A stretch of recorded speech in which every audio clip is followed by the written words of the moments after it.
Do you believe that Xi Jinping is a dictator? The president speaks clearly. He speaks candidly. I've worked for him for more than 20 years, and he speaks for all of us. Okay. This is my video update from Larnaca, Cyprus on this Monday morning, June 26th. Let's talk about some news. And let's start things off with the U.S.-China rapprochement, the new page in U.S.-China diplomatic relations that came about from U.S. Secretary of State Antony Blinken's historic trip to Beijing. Well, you can just throw all that out the window. That has been completely blown up now. It is official. Antony Blinken has gone on the U.S. TV channels. He said a lot of interesting things. And one of the things that he said is that the U.S. absolutely considers Xi Jinping to be a dictator. That's pretty much what he said when he was asked about Biden's comment about Xi Jinping being a dictator. Antony Blinken was like, he's right. That's pretty much what Blinken said. So, the Chinese officials are probably looking at this going, God, did we waste a couple of days dealing with these clowns? So, forget about good relations between the U.S. and China. That has been completely demolished now.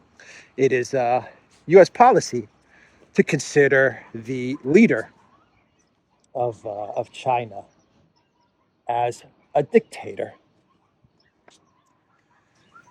Joe Bidenopolis, a foreign policy disaster. And the reason that Blinken is saying this is because Joe Biden, after the meeting with Modi a couple of days ago, Joe Biden feels like he doesn't need China. That's exactly why Blinken is going on the TV, cable news channels, and he's saying that, we agree with Joe. Xi Jinping is a dictator because Biden met with Modi, and for some reason, Biden believes that India is now allied with the United States, that India is going to leave BRICS, that India is going to turn on Russia, that he can use India as a counter to China. All these things are probably going through Biden's head. And he came to the conclusion that, you know what, I've achieved a great diplomatic victory with India, and so we don't need good relations with China. So Anthony, go on to the cable news networks, and I want you to support what I said a couple of days ago at a campaign event in California, which is that Xi Jinping is a dictator, man. Come on, man. And so that's what Blinken did. India, Modi, he didn't say he's ditching BRICS. He didn't say he's ditching Russia. Actually, he was very specific in making the point that India has good relations with Russia and will maintain good relations with Russia, and India is a part of BRICS, and that's not going to change. I mean, I don't understand why Biden misunderstood Modi in such a way, but he did. So we had elections in Greece yesterday, on a second round of elections in Greece, where New Democracy was looking to achieve a full mandate, and it did just that. It has received a mandate, a majority of the votes that it needed, so that it could rule without forming a coalition. That's not the big story. That was expected. The big story was that you had three conservative right parties actually do really well in these elections. Between the three of the parties, they managed to get 35 seats in the 300-seat parliament. These are new parties as well, and they did actually really well. So you had parties like the Spartans, Niki, and the Hellenic Solution. These three parties, they did quite well, and I think that is the big story of the elections, which is that you're seeing a rise again in Greece of parties that that are putting the interests of Greece ahead of the interests of the European Union and the globalist agenda. And that's worrying the establishment. But for the next few years, Mitsotakis, the prime minister, his New Democracy Party, which is a neoliberal globalist party, they will be ruling Greece, so not much is going to really change in Greece over the next few years. And we also had elections in Germany, and in these elections, the AfD, they did really well.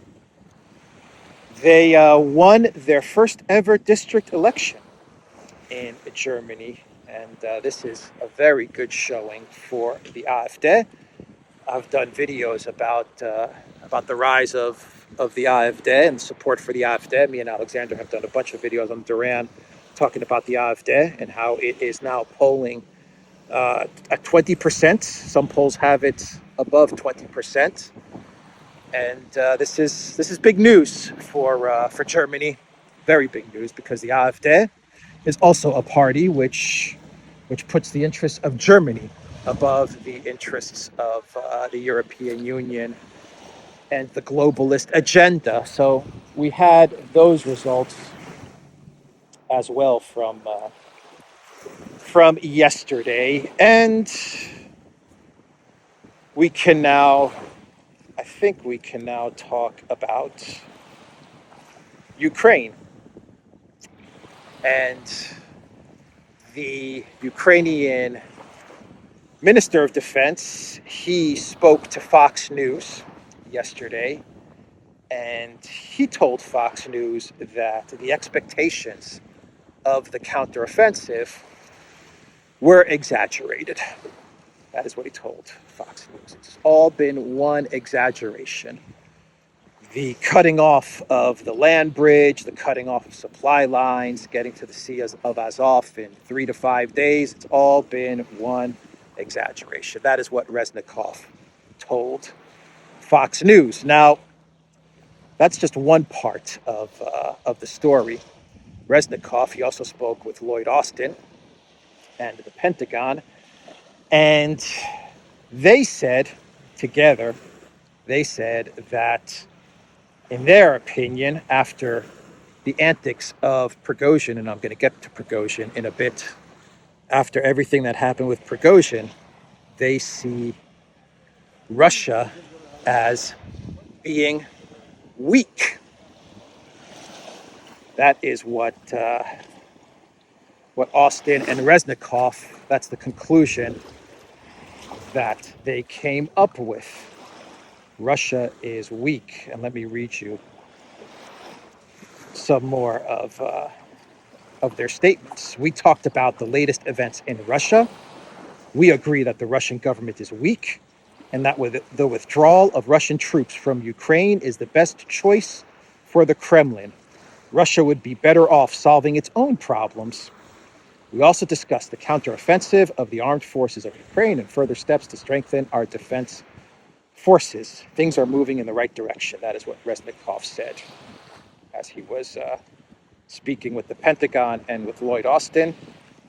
Russia is weak because of the Prigozhin coup, the Prigozhin mutiny, the unorthodox Prigozhin mutiny and coup. And Macron, actually, he said something very similar to Reznikov and Lloyd Austin. He said, with regards to Prigozhin and Wagner, and I quote, "All this should make us extremely vigilant and fully justifies the support we are giving to Ukrainians in their resistance. This is what Macron told the newspaper El Province. In his opinion, the situation demonstrated the split allegedly existing in the Russian camp, the fragility of the army and auxiliary forces, such as Wagner PMC, the fragility of the Russian army. Okay, the counteroffensive, the big counteroffensive that offends everybody, exaggerated. Forget about that. Just forget about that. Let's not talk about that. Russia is weak because of what took place with Prigozhin. Russia is weak. Russia is fragile. Russia has many domestic problems. Blinken, when he wasn't talking about how much of a dictator Xi Jinping is, Blinken also commented on everything that happened in Russia. And this is what Blinken told CBS News, and I quote, "It was a direct challenge to Putin's authority. So this raises profound questions. It shows real cracks. We can't speculate or know exactly where that's going to go. We do know that Putin has a lot more to answer for in the weeks and months ahead. We haven't seen the final act. We're watching it very closely and carefully. But just step back for a second and put this in context. 16 months ago, Russian forces were on the doorstep of Kiev in Ukraine, thinking they'd take the city in a matter of days, thinking they would erase Ukraine from the map as an independent country. Now, over this weekend, they've had to defend Moscow, Russia's capital, against mercenaries of Putin's own making." Got that? Got that? Boy, they are cooking up something. They are absolutely cooking up something. Russia is weak. Russia is fragile. Putin has a lot to answer for.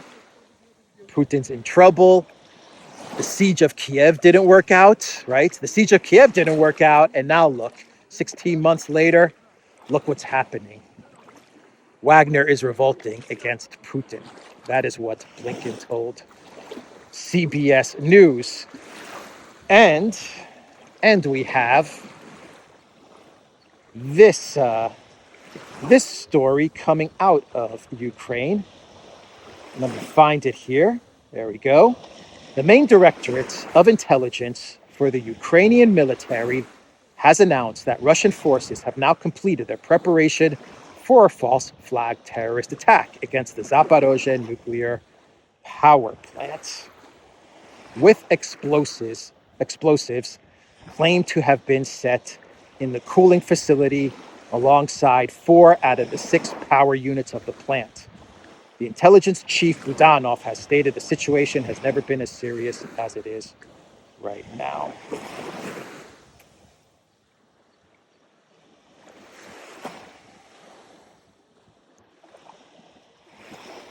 So here's a thought. The narrative is definitely shifted. We're not going to talk about the counteroffensive. It's been a failure. It's been exaggerated, according to Reznikov. We're not going to talk about that anymore. We're not going to talk about that in the media. We're definitely not going to talk about that in the NATO conference in Vilnius. The new narrative is, according to Macron, we've been justified in supporting Ukraine all this time. We need to continue to support Ukraine. We need to continue to give Zelensky money and weapons. Russia is weak. Russia is unpredictable. Russia is fragile, according to Austin and Reznikov. Blinken, they're not stable. Russia's not stable. Look what happened. Look what happened with Wagner, according to Blinken. And now we have a possible sabotage of the ZMPP. The Russians are placing dynamite under the Zaporozhye nuclear power plant. Why would they do such a thing? Well, let's think like they think. Why would Russia do such a thing? Well, here's what I would say if I was at the script writer's table. Putin is desperate. He sees cracks in his military. He sees that there's a challenge to his power, and he's left with only one desperate action, and that is to blow up the ZMPP so as to send a message to the world that he is still a powerful, strong man, a dictator like Xi Jinping, a powerful dictator like Xi Jinping. Can you see the narrative forming? Can you see how they're starting to build the narrative and how they're going to use Wagner, Prigozhin, and everything that happened in order to use that as the justification for the ZMPP false flag? If it happens, I pray it doesn't happen. But if they manage to create some sort of false flag, any false flag, to be quite honest, but I think they're focused on the ZMPP. I mean, they're obviously focused on the ZMPP, but they're going to use everything that happened over the past couple of days as the reasons for Putin blowing up the ZMPP. Putin feels weak. He's getting desperate. His military's revolting against him. Prigozhin's revolting against him. Cracks are forming. Things are fragile. What does a dictator do when all of these things happen? What does a dictator do? Well, he blows up a nuclear power plant, of course. He has to assert himself. He has to show that he's powerful. He has to try and salvage this special military operation because of the siege of Kiev. Didn't work out, according to Blinken. 16 months into it, and things are not going well for Putin. Prigozhin is rebelling. This is going to be the narrative that they're putting out there, and we're going to forget about the counteroffensive. We're not going to talk about it. We're not going to mention it. It's not going to be discussed anymore. Forget about it. It was all greatly exaggerated. Just exaggerated. That's it.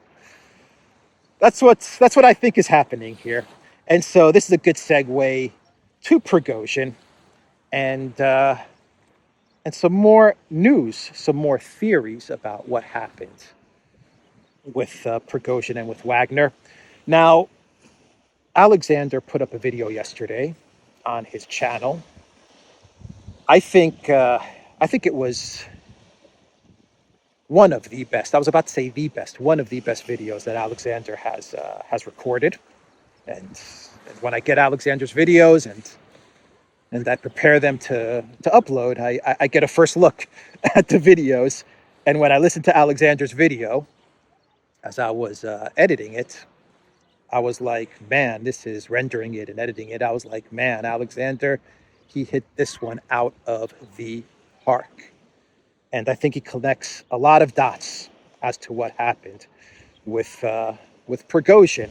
And credit to Alexander, credit to Dances with Bear, John Helmer, and credit to Simplicius the Thinker. Those are some of the sources that Alexander draws upon. I read their articles as well as to what happened with Prigozhin. And I think when you combine Alexander's analysis, Simplicius the Thinker's analysis, and John Helmer, I think when you connect all of these thoughts together, you get a pretty clear picture as to what happened with Prigozhin. And the way that I would now categorize Prigozhin's antics over the past couple of days, I would say it was indeed a mutiny. And I would say it's a coup, but a very unorthodox power grab, an unorthodox coup from Prigozhin, a very ill thought out, unorthodox attempt from Prigozhin to seize power. Now, what if, and here's the theory, I'm going to summarize everything in about 5 minutes. I'll put links to Alexander's video. I'll put links to John Helmer's article on this, and I'll put links to Simplicius the Thinker's article on this. When you go to Simplicius the Thinker's Substack to read this article, he has a great post on this, but the real juicy parts are down towards the end of the article. That's where it gets really, really good.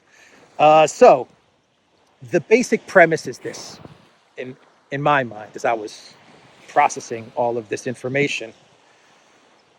What if Prigozhin used the whole spat with Shoigu as a cover to overthrow Putin and seize power?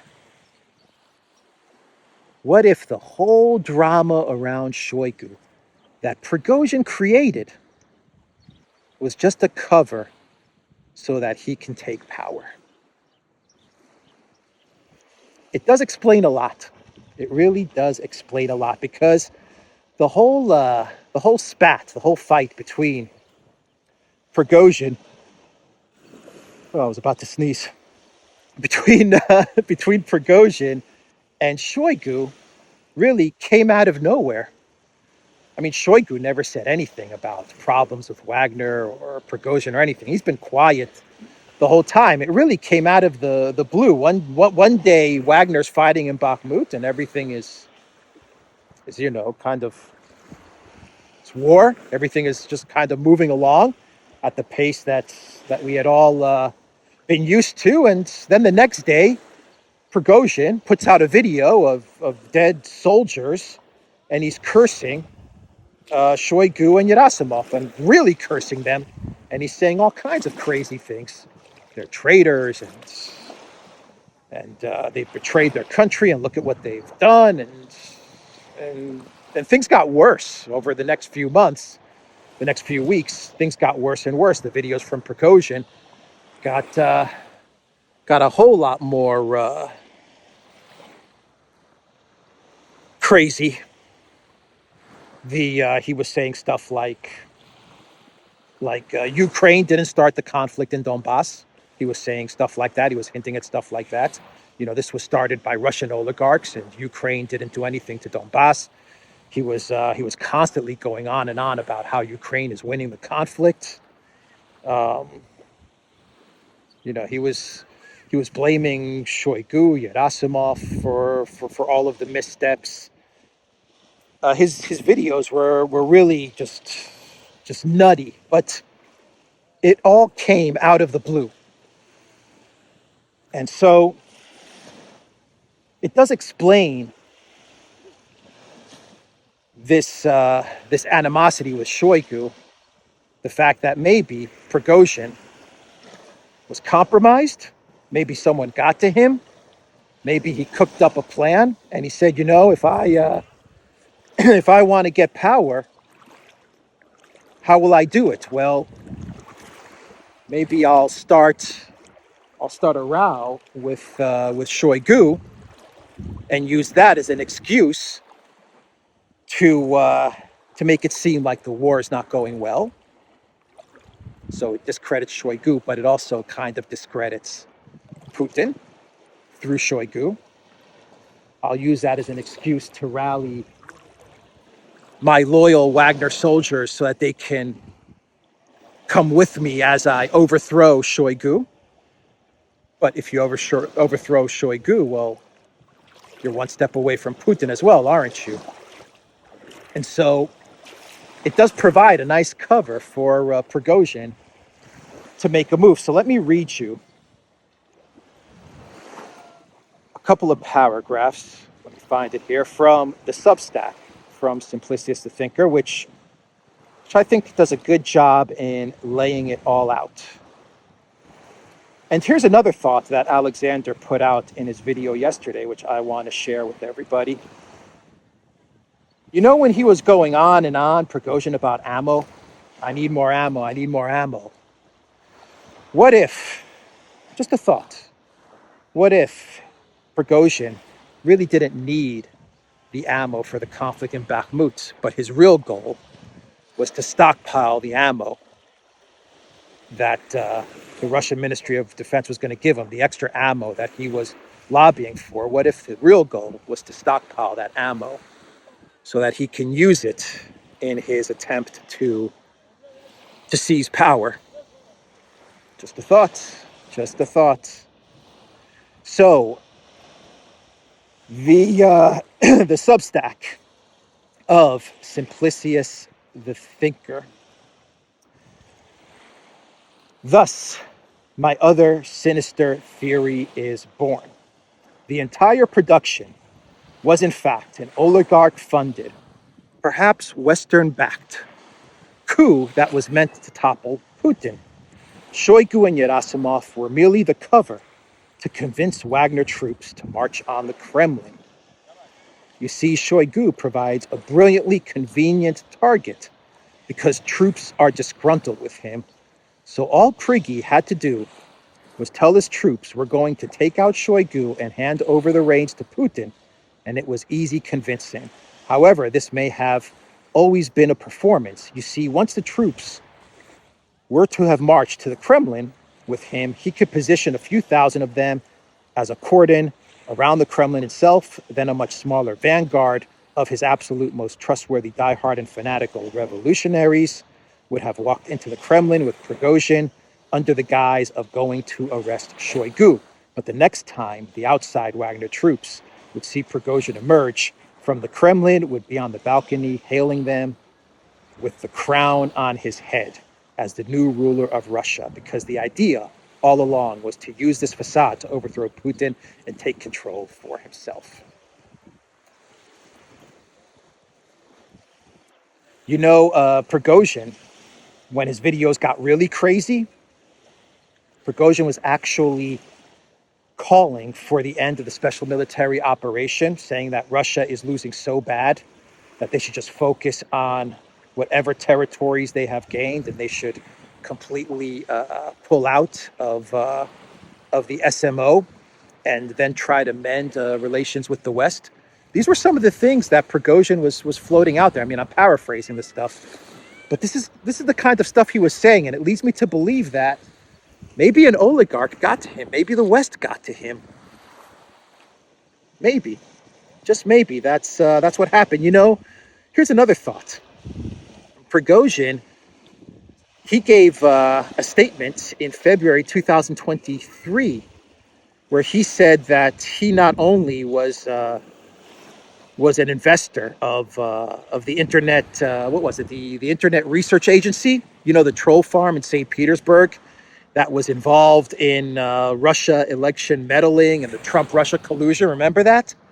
The Internet Research Agency? Well, that was Prigozhin. Prigozhin was allegedly the investor. He was the guy behind that agency, but he gave an interview in February and Reuters picked it up, and Prigozhin was like, I wasn't only the investor, that was my idea. I ran the business, I funded it, I managed it. That was like my baby. So, you know, I'm starting to think that Prigozhin wasn't so far removed from some of the stuff going on in the United States that maybe, just maybe, someone got a hold of him. And then you had the New York Times and CNN articles which said that the Biden White House, they knew about the plans of Prigozhin 2 weeks ago. And Alexander made the point, you know, I don't think they knew about Prigozhin's plans 2 weeks ago. I think they knew about Prigozhin's plans 2 months ago. So the New York Times and CNN articles, they're almost kind of admitting that the Biden White House, you know, they knew what Prigozhin was up to and they were okay with it. So maybe they had some sort of communication with Prigozhin. Maybe not. It's just a theory. But you start to piece some of these things together, and you come out with a conclusion that, you know, Prigozhin, he had a clever idea to take power by creating the drama around Shoigu. And that may have been what was at play in all of this. Now,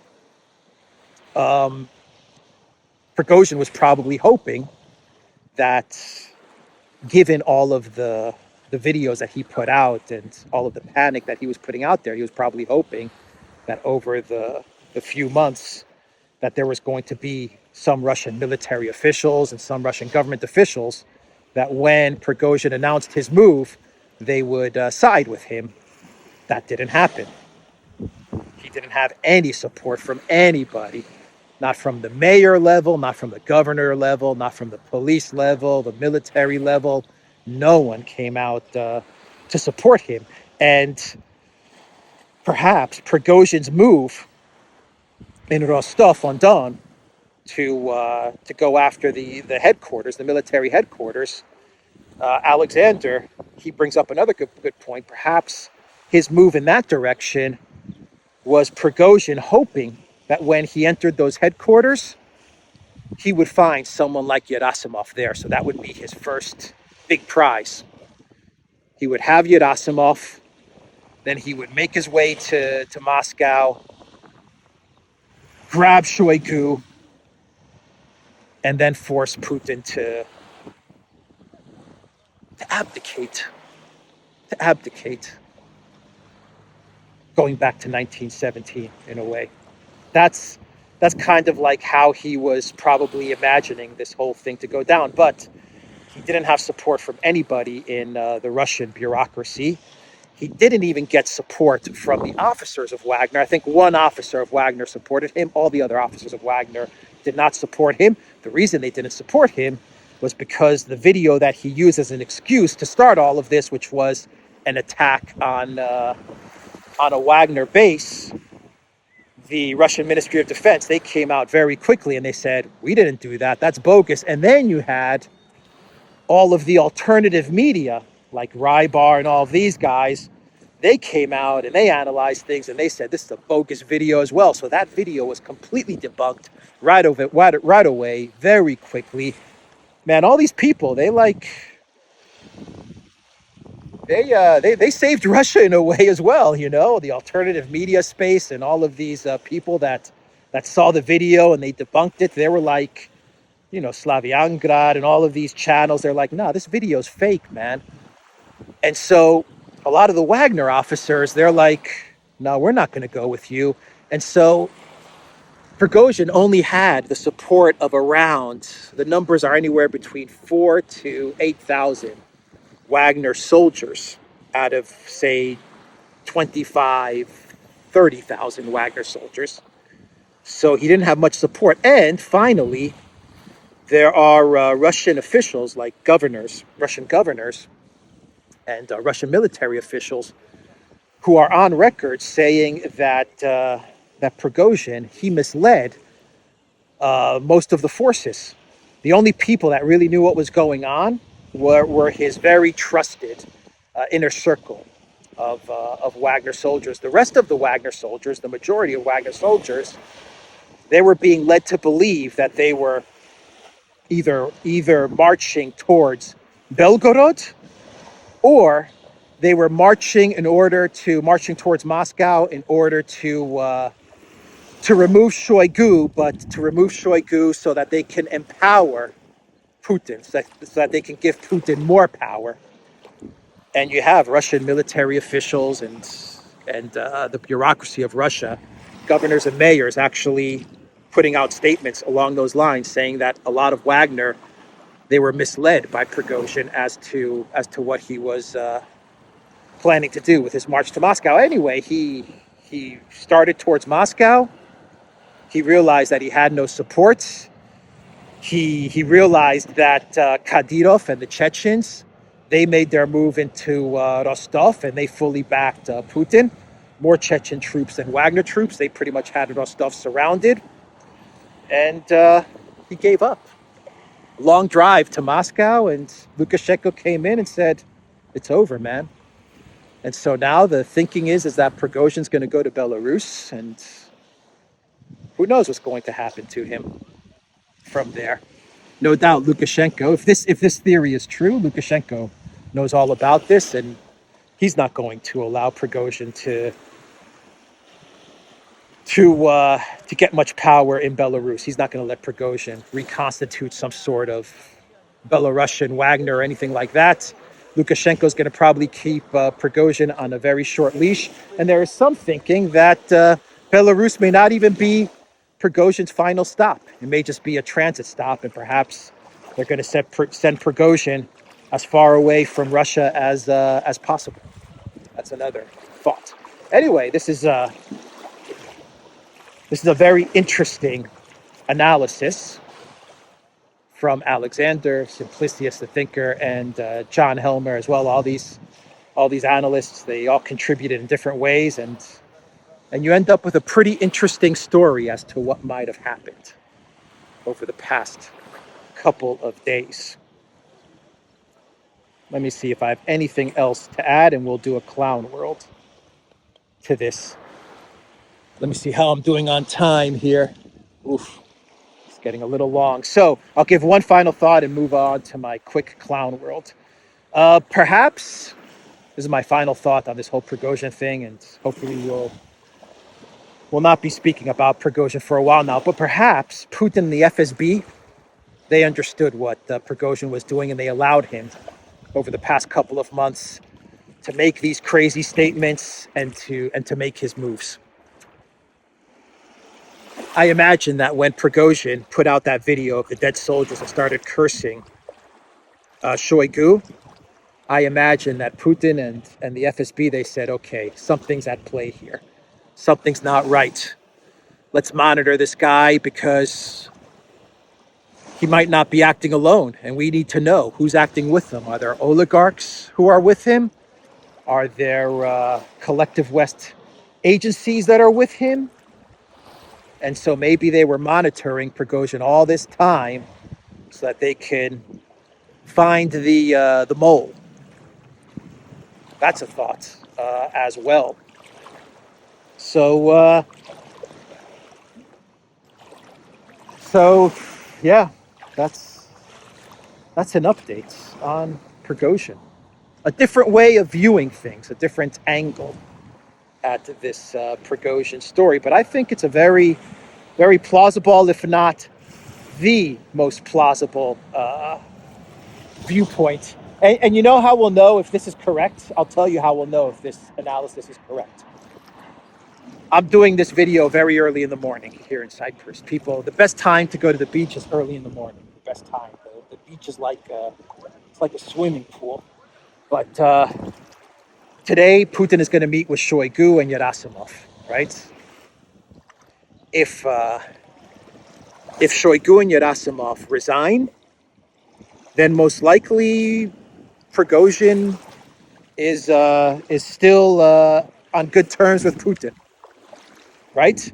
If Gerasimov and Shoigu do not resign and they stay put, and the outcome of the meeting is more about how to integrate whatever forces of Wagner did not mutiny, how to integrate them into the Russian military and stuff like that, then I think this analysis from Alexander is spot on.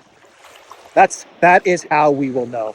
Also, keep in mind one final thought before I get to my cloud world: the immunity that Peskov talked about in the deal that Lukashenko made with Prigozhin.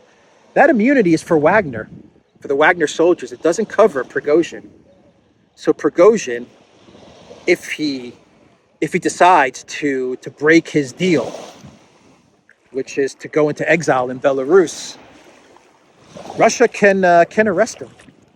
They can arrest him for treason. Prigozhin doesn't have immunity. Prigozhin has a deal to go to Belarus. The Wagner soldiers, they have immunity. So keep that in mind as well. Anyway, let's do my clown world, and we will end this video. And in the clown world, we go back to Germany, and we're going to talk about Annalena Baerbock. I'm just looking at a quote from Kadyrov that I had saved. I thought that some people can be trusted, that they sincerely love their motherland as real patriots to the marrow of their bones. But it turned out that for the sake of personal ambitions, profit, and because of arrogance, people cannot give a damn about affection and love for the fatherland. I read this quote yesterday on my video. You know, Kadyrov, he knew that Prigozhin was a traitor.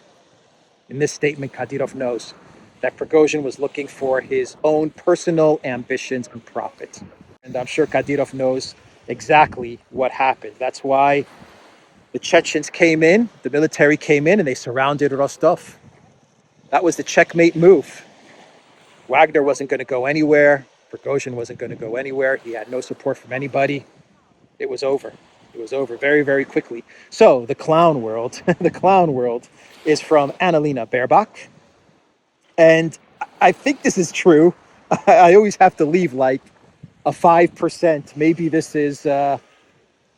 is fake, but the quote is everywhere. So I imagine that this is true, but it's just so crazy coming from the German foreign minister that I have a hard time believing this stuff. Anyway, she said, and this is connected to AfD and the elections in Germany, today, every fifth voter is ready to vote for the Alternative for Germany party. And we need to make sure that this is only every third. Okay. All right, whatever. We need to make sure it's only every half. I don't know. I don't know, Annalena. Annalena Baerbock. She obviously skipped math class.